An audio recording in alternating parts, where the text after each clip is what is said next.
બે વ્યક્તિની માસિક આવકનો ગુણોત્તર 9:7 છે અને તેમના માસિક ખર્ચનો ગુણોત્તર 4:3 છે.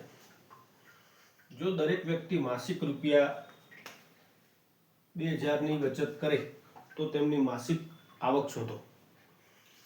આપણને શું કીધું છે કે બે વ્યક્તિની માસિક આવકનો ગુણોત્તર કેટલો કીધો છે? 9:7. આપણે આવક માટે શોધીએ તો શું કરતા હતા? x અને y લેતા હતા, બરોબર ને? ધારો કે બે વ્યક્તિની માસિક આવક અનુક્રમે આપણે x ની ધારીએ, કારણ કે ગુણોત્તર આપ્યો છે 9:7 એટલે રૂપિયા 9x અને 7x છે. અને તેમનો ખર્ચ અનુક્રમે આપણને કેટલો મળશે? તો ખર્ચ માટે ગુણોત્તર આપેલો છે કેટલો છે? 4:3. તો તેના માટે શું મળશે? તો કે રૂપિયા 4y અને 3y છે, બરોબર ને? પહેલા આપણે જે x અને y ધારતા હતા ને, અહીં ગુણોત્તર આપેલો છે એટલે એક માટે 9:7 એટલે 9x અને 7x. ખર્ચમાં તો કે 4:3 એટલે 4y અને 3y છે. હવે આપણને શું કીધું છે? તો કે માસિક આવકનો ગુણોત્તર એ આપ્યો, ખર્ચનો ગુણોત્તર આપ્યો. હવે આપ્યું છે દરેક વ્યક્તિ માસિક રૂપિયા 2000 ની બચત કરે. તો બચત ક્યારે થશે? તો આવકમાંથી ખર્ચને બાદ કરીએ અને જે વધે એ શું થશે? એ બચત. તો આવક કેટલી છે? 9x. ખર્ચ કેટલો છે? તો કે 4y. વધ્યા કેટલા? તો કે 2000, બરોબર ને? એ જ રીતે બીજા સમીકરણમાં આવક કેટલી? તો કે 9x. ખર્ચ કેટલો? 3y. અને એ પણ કેટલા બચે? તો કે 2000. તો હવે આપણે જોવાનું છે કે કેટલું કેટલું થશે, એમ કે બંનેની આવક કેટલી છે અને ખર્ચ કેટલો છે. તો આપણે હવે શું કરીશું કે અહીં જોઈ શકાય છે કે યા તો 9 સમીકરણ 1 ને 7 વડે ગુણીએ અને સમીકરણ 2 ને 3 વડે ગુણીએ તો 9 × 63 અથવા 7 × 9 = 63 થાય, બરોબર? અથવા શું કરીએ, જે નાનું પદ છે એવું કે સમીકરણ 1 ને 3 વડે અને 2 ને 4 વડે, બરોબર? તો શું થઈ જશે? અહીં -12 થશે, અહીં પણ -12 થશે. તો આપણે સમીકરણ 1 ને કેટલા વડે? 3 વડે. અને સમીકરણ 2 ને કેટલા વડે? તો કે 4 વડે ગુણતા y ના સહગુણકો આપણે શું કરીશું? સરખા બનશે, બરોબર? તો આપણે સમીકરણ 1 ને 3 વડે ગુણીએ તો 3, 9x સાથે 3, 4y સાથે 3 અને 2000 સાથે પણ 3 ગુણાકારમાં આવશે.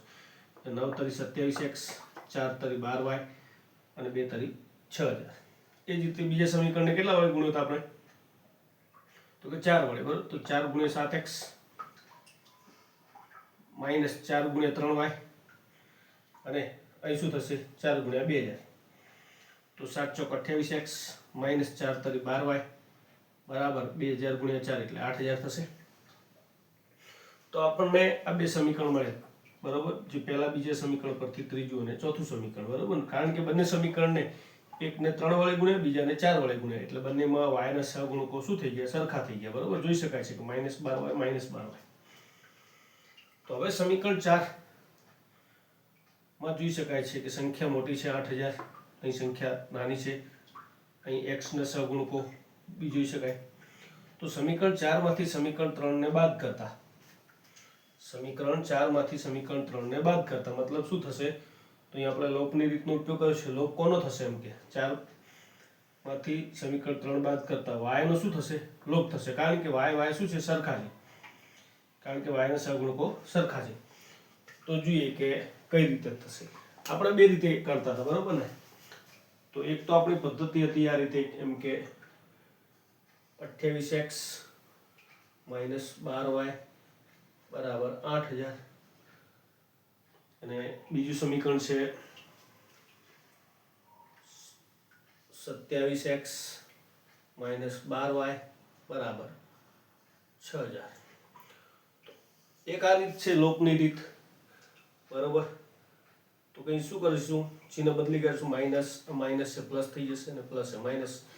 28 માંથી 27 જાય એટલે x વધે, +12y -12y એટલે 0 થઈ જશે. અને અહીં શું થશે? 8000 માંથી 2000 જશે એટલે શું મળશે આપણને? ઓકે, 8000 માંથી 6000 જાય એટલે શું મળશે? 2000, બરોબર? તો આ રીતે પણ શોધી શકાય. બીજું છે કે આ રીતે કે શું કર્યું આપણે? સમીકરણ 4 માંથી સમીકરણ 3 ને બાદ કર્યા.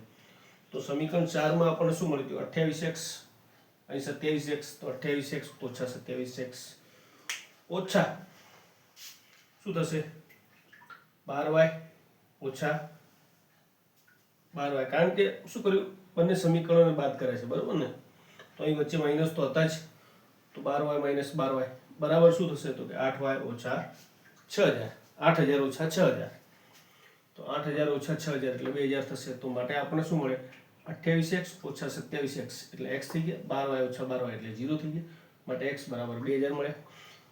હવે સમીકરણ 1 માં x ની કિંમત મૂકતા સમીકરણ 1 માં આપણે x ની કિંમત મૂકીશું બરોબર, તો આપણું સમીકરણ છે 9x ઓછા 4y બરાબર 2000, તો 9x x ની જગ્યાએ કેટલા તો કે 2000, તો x ની જગ્યાએ 2000 માઇનસ 4y બરાબર 2000, તો 9 ગુણ્યા 2000 એટલે 18000, 18000 અને આપણને શું કીધું છે માઇનસ 4y છે એ બરાબરની સામે જશે અને 2000 અંદર આવશે બરોબર ને, તો 18000 ઓછા 2000 એટલે શું થઈ જશે 16000, તો 4 માટે 4y ને હવે કરતા બનાવી દઈએ, તો 4y બરાબર 16000 થશે, માટે y કેટલા થશે તો y થશે 16000 ભાગ્યા 4, આ 4 છે 16000 ના ભાગાકારમાં ગયા બરોબર ને, આપણે સાઈડમાં લખી શકીએ કે 16000 ભાગ્યા 4 એટલે કેટલા મળશે 4000 બરોબર, તો y ના ગુણાકારમાં છે એ 16000 ના ભાગાકારમાં જશે એટલે y બરાબર 4000, તેથી આપણને શું મળ્યું x 2000 મળ્યા, y 4000 મળ્યા, તેથી સમીકરણનો ઉકેલ x બરાબર 2000 y બરાબર 4000 છે. તેથી બંને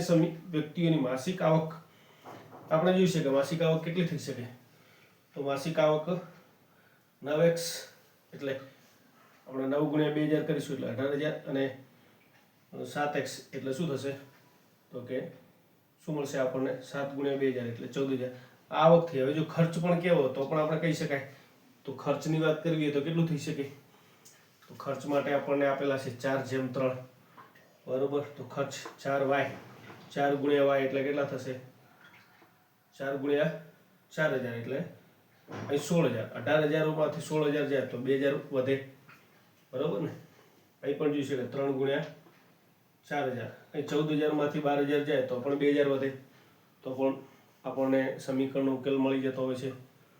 તો આ રીતે દાખલો ગણી શકાય.